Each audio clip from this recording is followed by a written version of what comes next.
close till I get up. Time is barely on our side. I don't wanna waste what's left. The storms we chase. Welcome to YouTube channel education for all. उम्मीद है तमाम दोस्त खैरियत से होंगे। जैसे कि आप सबको पता है कि कुछ दिन पहले फेडरल पब्लिक सर्विस कमीशन का ऐड आया था, जिसमें एजुकेटर्स के लिए बहुत सी पोस्टें थी और बहुत से लोगों ने secondary school teacher, SST, head master, head mistress के लिए अप्लाई कर रखा है। बहुत से दोस्तों की ये ख्वाहिश थी कि फेडरल पब्लिक सर्विस कमीशन के साबका पेपर्स पर लेक्चर्स आपकी खिदमत में पेश किए जाएं।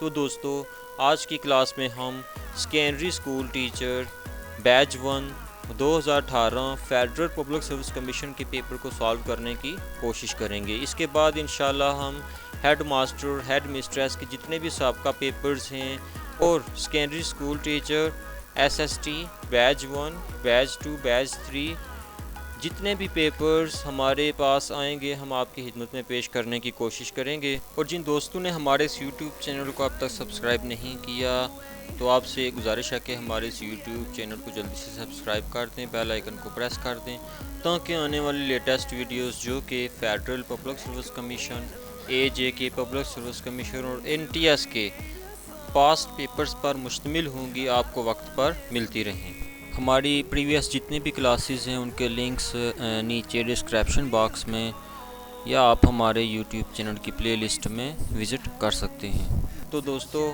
आज की क्लास में हम federal public service commission secondary school teacher batch 1 के पेपर को सॉल्व करने की कोशिश करेंगे।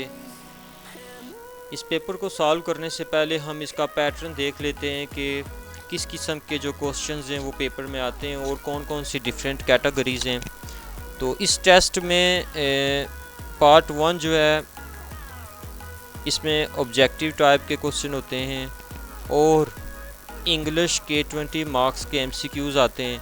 इसी तरह पार्ट 2 आ जाता है और ये प्रोफेशनल टेस्ट होता है। आपके प्रोफेशन के मुताबिक क्वेश्चंस पूछे जाते हैं और इसमें 80 मार्क्स के एमसीक्यूज़ आते हैं। और अगर हम पार्ट 1 की बात करें तो पार्ट 1 में ग्रामर यूजेज और सेंटेंस स्ट्रक्चरिंग के 20 एमसीक्यूज़ आते हैं और ये कंबाइन एमसीक्यूज़ होते हैं। बास टाइम डिफरेंट कैटेगरीज़ में भी वो दे देते हैं। और पार्ट 2 में जो 80 मार्क्स के एमसीक्यूज़ हैं, जैसे कि हमने पीछे बात की है, इसमें कौन कौन सी कैटेगरीज़ हैं। इसमें number 1 perspectives of education in Pakistan, school administration and supervision, planning and management in education, educational psychology, curriculum development and assessment, teaching methodology, classroom management, educational measurement and evaluation, research techniques in education, educational system in Pakistan, educational guidance and counselling. तो इसमें से 80 marks के MCQs आते हैं। तो आज का जो हमारा पेपर है ये बैच 1 का पेपर है और ये एसएसटी का है और ये 2018 में लिया गया था। आज हम इसके चंद क्वेश्चंस को सॉल्व करने की कोशिश करेंगे। इंशाल्लाह हम कोशिश करेंगे कि इसका जो पार्ट 1 इंग्लिश और पार्ट 2 प्रोफेशनल जो पेडागोजी पर मुश्तमिल है, इस मुकम्मल तौर पर इसको हम सॉल्व कर लें। तो चलते हैं आज हम पार्ट 1 इंग्लिश की तरफ। Select the correct answer and fill in the appropriate box on the answer sheet। कि आपने करेक्ट आंसर को सिलेक्ट करना है अपनी आंसर शीट पर। Choose the best correct option. Question number 1 है the story books which my teacher dash very interesting. कि जो स्टोरी बुक्स मेरे टीचर ने मुझे दी बहुत ज़्यादा इंटरेस्टिंग थी। A recommended is, B recommended are, C recommended was, D none of these। तो अगर हम MCQs में देखें तो बुक्स का जिक्र है तो यहाँ प्लूरल फॉर्म यूज़ हुई है, तो हम आर तो आएगा हर सूरत में। तो दी, अगर हम दी की बात करें तो दी जो है पास्ट में चला जाता है, तो सेकंड फॉर्म यूज़ होगी रिकमेंड की, तो रिकमेंड्स तो नहीं हो सकता। तो इसमें क्या आएगा फिर, B is the right answer. इसमें आर भी आ जाता है और वर्ब की सेकंड फॉर्म भी है। The story books which my teacher recommended are very interesting. Question number 2 है it dash useless to persuade a stubborn man, कि ये बेकार है, फजूल है काहिल करना किसी ज़िद्दी आदमी को। तो A is, B was, C were and D none of these. तो इट इज़ यूजलेस होगा कि ये बेकार है, फजूल है। टू परसुएट, कायल करना, ए स्टबर्न मैन, एक ज़िद्दी आदमी को। तो इसका राइट आंसर क्या है? Is, A is the right answer. Question number 3 है while dash in the garden he dash a small box, के गार्डन में कोई खुदाई कर रहा है और उसे एक छोटा बॉक्स मिला है, एक डब्बा मिला है। A digging finding, B digging found, C digging is finding, D none of these. तो while digging in the garden he found a small box. तो फाउंड आएगा यहाँ पे कि उसने तलाश किया या उसे मिला। तो बाग की खुदाई करते वक्त उसे एक बॉक्स मिला। तो इसका राइट आंसर क्या है? B digging. पहली जो ब्लैंक है इसमें आएगा डिगिंग और दूसरी में क्या आएगा जी? फाउंड। आगे क्वेश्चन नंबर 4 है the travellers dash the beautiful scenery as they dash their way through the country, के मुसाफिर खूबसूरत मनाजिर से लुत्फ़अंदोज़ हुए जब इन्होंने सफ़र किया। तो इसमें क्या आएगा जी? A enjoys make, B enjoy made, C enjoys making, D none of these. तो द ट्रैवलर्स इंजॉय आएगा इसमें the beautiful scenery as they made their way through the country. तो इसका राइट आंसर क्या है जी? बी।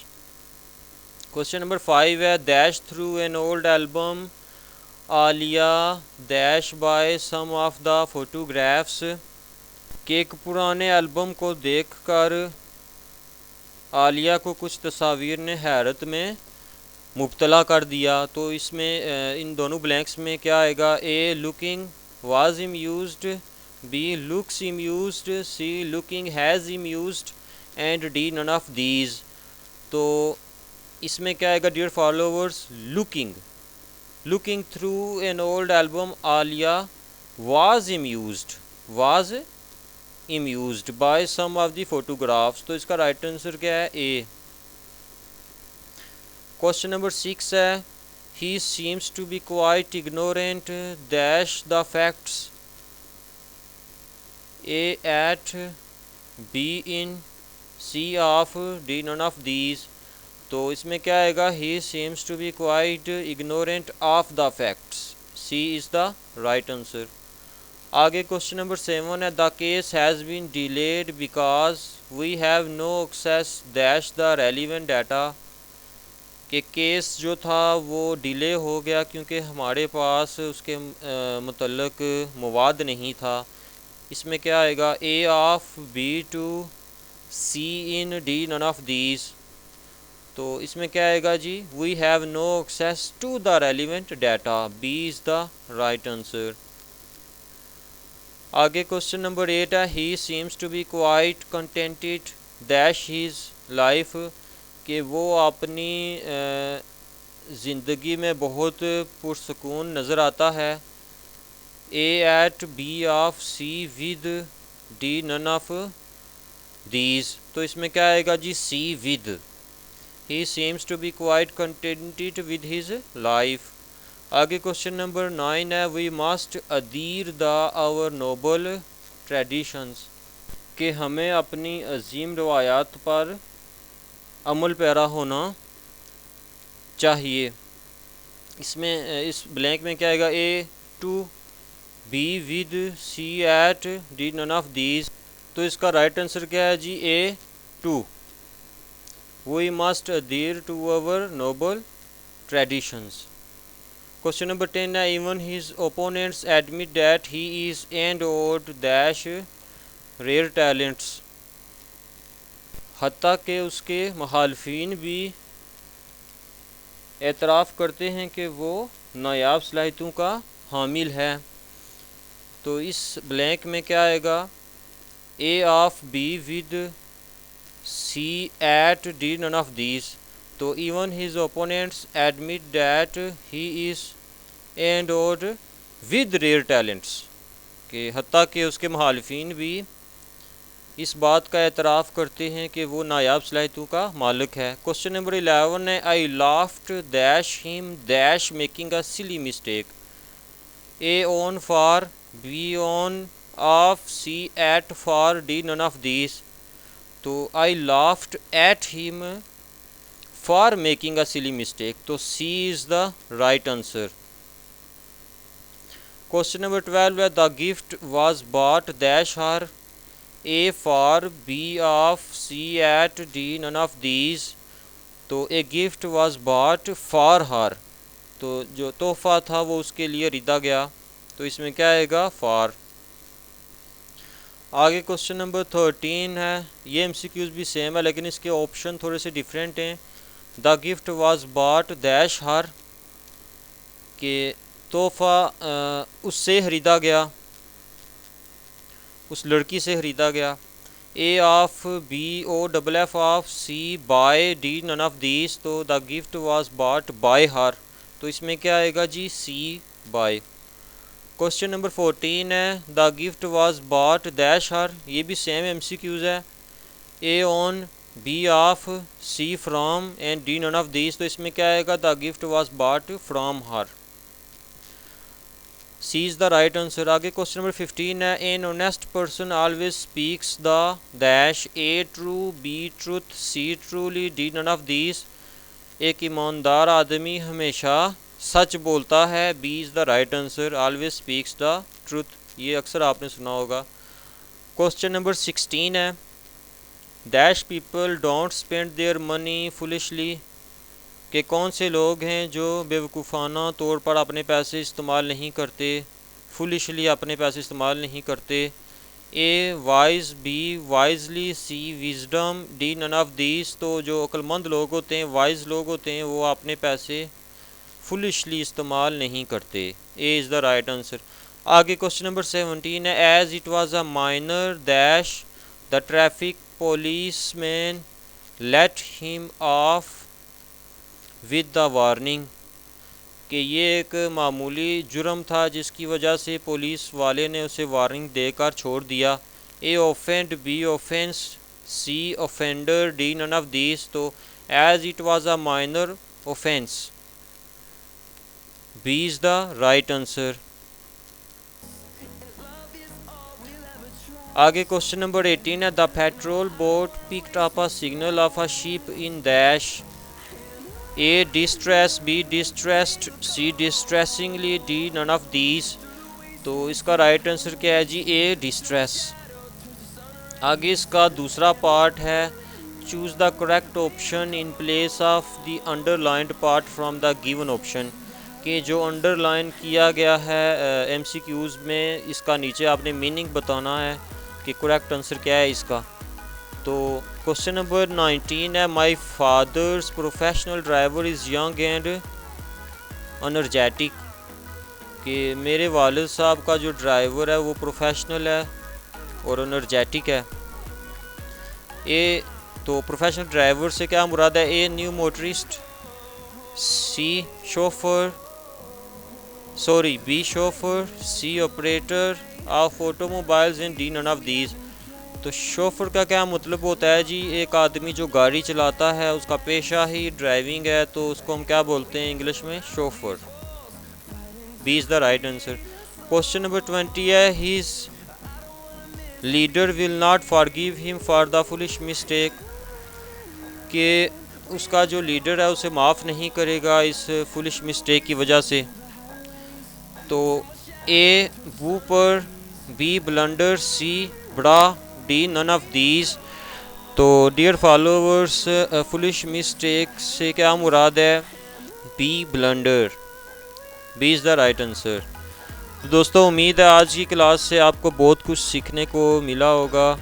इंशाल्लाह हम अगली क्लास में इसका जो पार्ट 2 है प्रोफेशनल, जिसमें पेडागोजी से रिलेटेड और जो 80% जिसमें से क्वेश्चन आते हैं फेडरल पब्लिक सर्विस कमीशन में सेकेंडरी स्कूल टीचर के पेपर में, हम उसको सॉल्व करने की कोशिश करेंगे।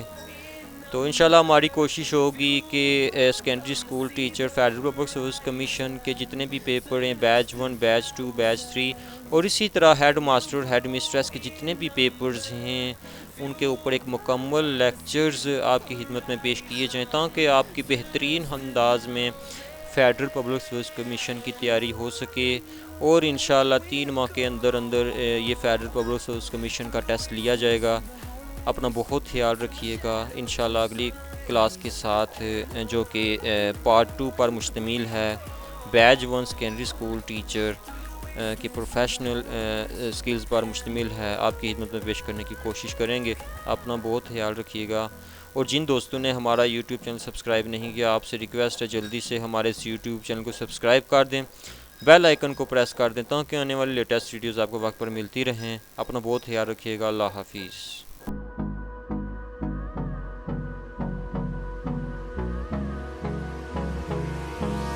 Hold me close till I get up.